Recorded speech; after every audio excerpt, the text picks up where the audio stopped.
नमस्कार, कृति समाचारमा स्वागत छ। म मौसमी। समाचार सुरु गरौं मुख्य खबरबाट। कोरोना दाबी भुक्तानी 3 दिनभित्रै भुक्तानी गर्न अर्थमन्त्री विष्णु पौडेलद्वारा दोस्रो पटक निर्देशन। हालसम्म न्यून संख्या मात्रै भुक्तानी। धरान 13 बाट बेवारिसी अवस्थामा एक थान अटोमेटिक पिस्तोल, 5 राउन्ड गोलीसहित एक थान म्यागजिन फेला। बरामद सामग्रीबारे अनुसन्धान गरिँदै। धरान स्थित भानुचोकको बस पार्कबाट 2 ग्राम खैरो हेरोइन सहित एक युवा पक्राउ पर्नेमा मोरङ पथरी सनिसरेका सुनिल राई। राष्ट्रसङ्घ नियोगले गाँजालाई खतरनाक लागु पदार्थको सूचीबाट हटाउने प्रस्ताव पारित। नेपालले पनि हटाउने पक्षमा मतदान। नेपालमा थप 1272 जनामा कोरोना संक्रमण पुष्टि।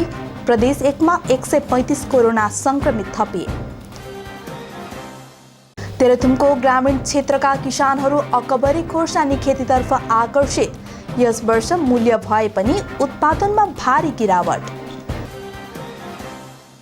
र नेपाल प्रहरीका पूर्व डीआईजी धरान 13 निवासी रमेश राज लामाको बिहीबार राति निधन।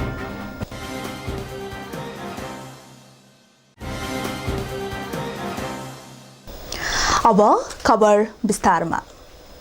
अर्थमन्त्री विष्णु पौडेलले कोरोना दाबी भुक्तानी 3 दिनभित्रै भुक्तानी गर्न दोस्रो निर्देशन दिनुभएको छ। पौडेलले कोरोना बिमा दाबी 7 दिनभित्र भुक्तानी गर्न पहिलो पटक दिएको निर्देशन कार्यान्वयन नभएपछि दोस्रो निर्देशन दिनुभएको हो। अर्थ मन्त्रालयले बिहीबार बिमा समितिलाई पत्राचार गरिएको बताएको छ। कोरोना बिमा मापदण्ड बमोजिम प्रक्रिया तथा कागजात पूरा भएका दाबीहरूको भुक्तानी 3 दिनभित्र गरी दैनिक रूपमा मन्त्रालयमा जानकारी गराउन पत्र मार्फत निर्देशन दिएको छ।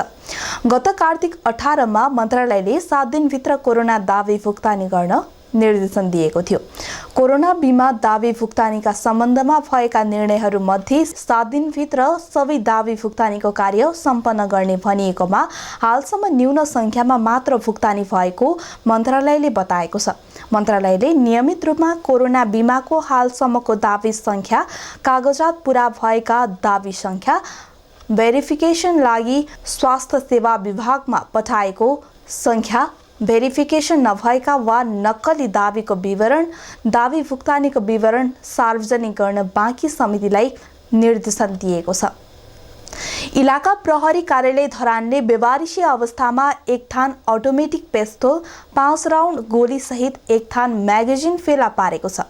धरान 13 स्थित मदन आश्रित मार्गको नालाबाट बेवारिसी अवस्थामा हतियार बरामद गरेको इलाका प्रहरी कार्यालय धरानका डीएसपी ज्ञानेन्द्र बहादुर बस्नेतले बताउनुभयो। बरामद सामग्री कसको हो भन्ने विषयमा अनुसन्धान भइरहेको उहाँले बताउनुभयो। स्थानीयले शंकास्पद वस्तु देखेपछि इलाका प्रहरी कार्यालय धरानलाई जानकारी गराएका थिए। धरानमा यसरी बेवारिसी अवस्थामा पहिलो पटक पिस्तोल फेला परेको हो।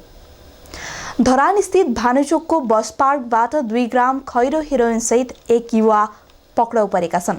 इलाका प्रहरी कार्यालय धरानका अनुसार बिहीबार साँझको समयमा धरान 2 भानुचोक स्थित बस पार्कबाट मोरङ पथरी सनिसरी नगरपालिका 4 बाट 26 वर्षीय सुनिल राईलाई पक्राउ गरेको हो। पक्राउ परेका राईलाई लागु औषध कारोबार ऐन अनुसार कारबाही अगाडि बढाइएको छ। उनलाई जिल्ला अदालत सुनसरीबाट म्यादथप गरी अनुसन्धान अगाडि बढाइएको यी प्रकार धरानका डीएसपी ज्ञानेन्द्र बहादुर बस्नेतले बताउनुभयो। लागु औषध सहित धरान 10 बाट 2 युवालाई प्रहरीले पक्राउ गरेको छ। बेचबिखन गर्ने गरेको गोप्य सूचनाको आधारमा धरान 10 का 38 वर्षीय पूर्ण बहादुर लिम्बू र धरान 11 का 50 वर्षीय साकुरा लिम्बूलाई पक्राउ गरिएको हो। उनीहरूलाई बिहीबार अन्दाजी 4 बजेतिर पक्राउ गरिएको हो। पूर्ण बहादुरको घरको कोठामा खानतलासी गर्दा डाइलेक्स डीसी 36 बोतल, स्पास्मो प्रोक्सिवन 72 क्याप्सुल, नाइट्रोसन ट्याब्लेट 6 चक्की बरामद गरिएको छ। त्यस्तै घरेलु हतियार पनि एकसाथ बरामद गर्न सफल भएको इलाका प्रहरी कार्यालय धरानका डीएसपी ज्ञानेन्द्र बहादुर बस्नेतले बताउनुभयो। उहाँका अनुसार तरवार 1 थान, खुकुरी 1 थान, छुरा 1 थान, दाउ 1 थान, प्लास्टिकको पिस्तोल जस्तो देखिने नक्कली खेलौना पिस्तोल 1 थान, एयरगन एक थान र नगद 29,500 रुपैयाँ बरामद गरिएको छ। पक्राउ परेकाहरूलाई आजै अदालतबाट म्याद थप गरी अनुसन्धान अगाडि बढाइएको प्रहरीले जनाएको छ। राष्ट्रसङ्घीय नियोगले गाँजालाई खतरनाक लागु पदार्थको सूचीबाट हटाउने प्रस्ताव पारित गरेको छ। अब गाँजालाई औषधिजन्य वनस्पतिको रूपमा स्वीकार गरिएको छ। लागु औषध सम्बन्धी राष्ट्रसङ्घीय नियोगले बुधबार बहुमतका आधारमा प्रस्ताव पारित गरेको विदेशी सञ्चार माध्यमले उल्लेख गरेको छ। विभिन्न देशले गाँजालाई लागु पदार्थको सूचीमा राख्ने कि नराख्ने भन्ने प्रस्तावमा मतदान गरेका थिए, जसमा नेपालले पनि मतदान गरेको थियो। हटाउने प्रस्तावमा नेपालले पनि मतदान गरेको हो। हटाउने प्रस्तावमा 27 देशले समर्थन गर्दा 25 देशले विपक्षमा मतदान गरेका थिए। अधिकतर देशले हटाउनेमा मतदान गरेको आधारमा अब लागु पदार्थको सूचीबाट हटाउने नियोगले प्रस्ताव पारित गरेको हो। अन्य पक्ष राष्ट्रमा अमेरिका, बेलायत, दक्षिण Africa, Canada, Australia, France, Italy, Germany, Bharat लगायतले पनि हटाउने पक्षमा मतदान गरेका थिए। यता जापान, इराक, ब्राजिल, चीन, रुस, पाकिस्तान लगायतले भने विपक्षमा मतदान गरेका थिए। यसअघि राष्ट्रसङ्घको single convention on narcotic drugs 1961 अनुसार गाँजालाई खतरनाक लागु पदार्थको सूचीमा राखेको थियो। नेपालमा गाँजा उत्पादन र बिक्री इतिहास लामो छ।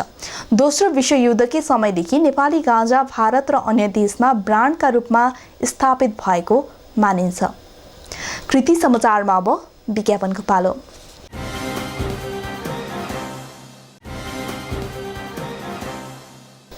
समाचारमा पुनः स्वागत छ। अब बाँकी खबर। नेपालमा थप 1272 जनामा कोरोना भाइरस संक्रमण पुष्टि भएको स्वास्थ्य तथा जनसङ्ख्या मन्त्रालयले जनाएको छ। यो सँगै कुल संक्रमितको संख्या 2,38,861 पुगेको छ। यसैगरी पछिल्लो 24 घण्टामा कोरोना मुक्त भएर 1575 जना डिस्चार्ज भएका छन्। नेपालमा हालसम्म कोरोना मुक्त हुनेको संख्या 2,21,847 जना पुगेको छ। यो सँगै नेपालमा सक्रिय संक्रमितको संख्या 25,447 पुगेको छ। त्यस्तै पछिल्लो 24 घण्टामा नेपालमा थप 16 जनाको कोरोना संक्रमणबाट मृत्यु भएको स्वास्थ्य तथा जनसङ्ख्या मन्त्रालयले जनाएको छ। यो सँगै नेपालमा कोरोना संक्रमणबाट मृत्यु हुनेको संख्या 1567 पुगेको छ। पछिल्लो 24 घण्टामा प्रदेश 1 मा 294 जना डिस्चार्ज भएका छन्। हालसम्म डिस्चार्ज हुनेको संख्या 22,731 पुगेको छ। प्रदेश 1 मा 135 जना कोरोना संक्रमित थपिएका छन्। मोरङमा 52, सुनसरीमा 35, झापामा 25, इलाममा 8, उदयपुर र सङ्खुसभामा 2-2, पाँचथर, धनकुटा र खोटाङमा 1-1 र प्रदेश 1 बाहिरका 8 जना रहेको सामाजिक विकास मन्त्रालयले जनाएको छ। सुनसरीको इटहरीमा 15, धरानमा 10, बरहा क्षेत्रमा 3, रामधुनीमा 2, हरिनगर, दुहवी र इनौरामा 1-1 रहेका छन्। प्रदेश 1 मा कोरोना संक्रमितको संख्या 27,955 पुगेको छ। तेह्रथुमका ग्रामीण क्षेत्रका किसानहरू अकबरी खोर्सानी खेतीतर्फ आकर्षित बनेका छन्।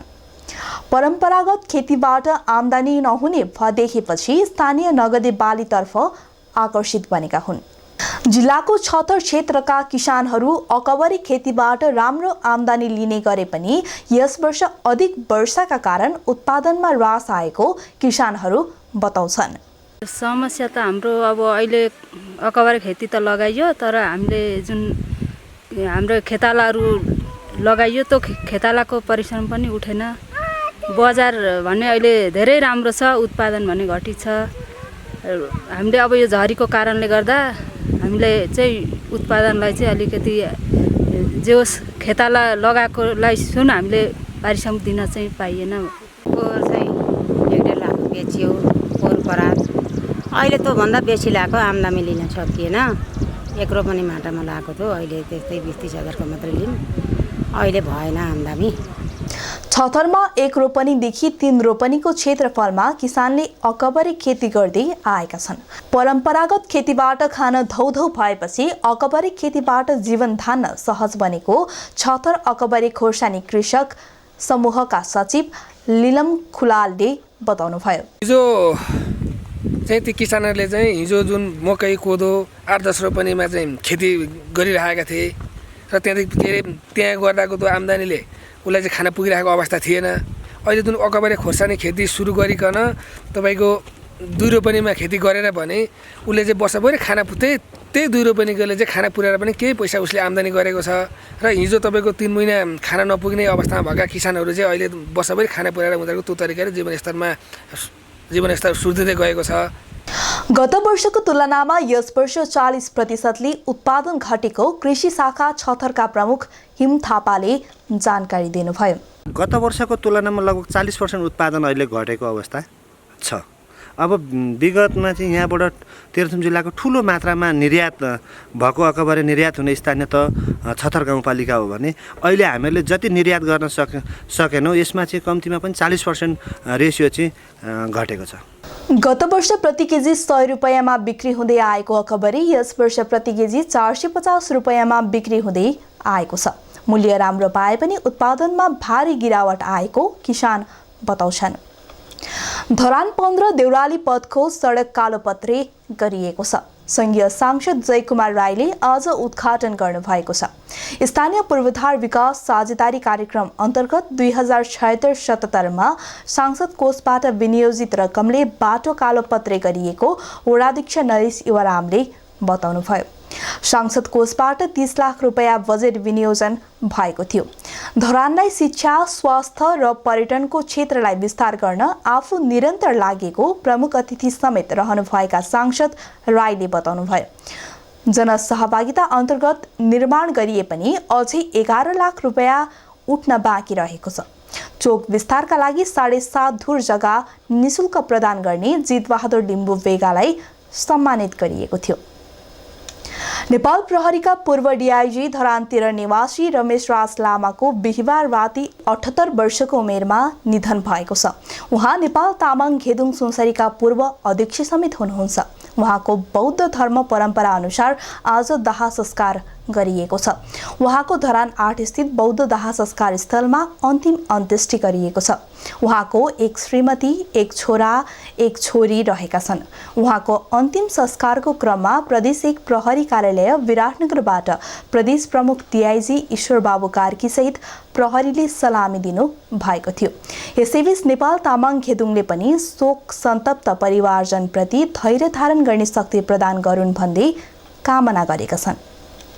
कृति समाचारको अन्त्यमा पुनः एकपटक मुख्य खबरहरू। कोरोना दावी भुक्तानी 3 दिनभित्रै भुक्तानी गर्न अर्थमन्त्री विष्णु पौडेलद्वारा दोस्रो पटक निर्देशन। हालसम्म न्यून संख्या मात्रै भुक्तानी। धरान 13बाट बेवारिसी अवस्थामा एक थान अटोमेटिक पेस्तोल, 5 राउन्ड गोली सहित एक थान म्यागजिन फेला। बरामद सामग्रीबारे अनुसन्धान गरिँदै। धरान स्थित भानुचोकको बस पार्कबाट 2 ग्राम खैरो हेरोइन सहित एक युवा पक्राउ पर्नेमा मोरङ पत्री सनेसरेका सुनिल राई।